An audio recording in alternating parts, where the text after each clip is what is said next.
Tu sei Brunella Selo, Sì, giusto? sì, E hai appena fatto le tue prove. le prove dei suoni, sì. Com'è andata? Come prima impressione di questa manifestazione? Ma è emozionante sicuramente, speriamo bene, speriamo che oggi pomeriggio ci sia una bella energia.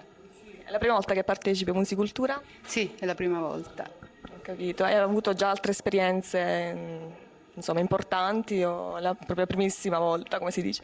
No, no, no, no, ho avuto altre esperienze, tra l'altro diciamo quella più importante è stata la partecipazione al Festival di Sanremo nel 99, ero ospite di un brano insieme a Nino D'Angelo e quindi mi sono già trovata catapultata in dimensioni di concorsi di questo genere, anzi vabbè lì in particolare è una bolgia infernale, cioè c'è proprio un clima folle completamente. Qui mi sembra invece una dimensione molto più umana.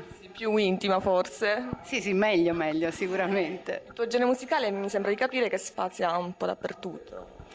Beh, diciamo se proprio vogliamo dare un genere, si avvicina alla dimensione di world music perché sono appassionata alle etnie, alle identità musicali dei vari popoli e soprattutto quelli magari dell'area mediterranea, eccetera. Quindi mi piace anche dal punto di vista vocale sperimentarmi in quella direzione. Però poi, come potrete ascoltare stasera, c'è anche una mia anima un po' più cantautorale che esce fuori, quindi c'è questa commistione.